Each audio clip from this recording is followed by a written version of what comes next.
आज कौन कहबे चितमुंड को जो घटना है ना भी कोई कौन पे आज सुधी होचंदी आउतरे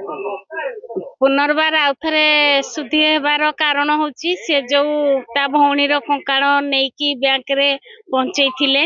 सेतिपई ताको जाति बंधु माने समाज रो धरी बसचंती ए अंचल रो जाति समाज मध्य धरी बसचंती कि से आउथरे प्रायश्चित हेले से समस्त को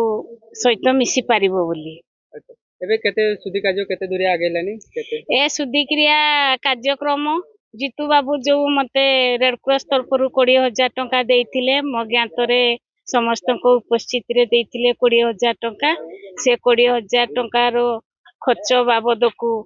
मु किछि कहि पारिबी नाही जहा सब योजना चलीची टेंटी चलीची छोटो टेंटी मरा हैची एवं खाद्य पेयर व्यवस्था मध्य 400 लोकंक पई करा हैची भात डालमा खट्टा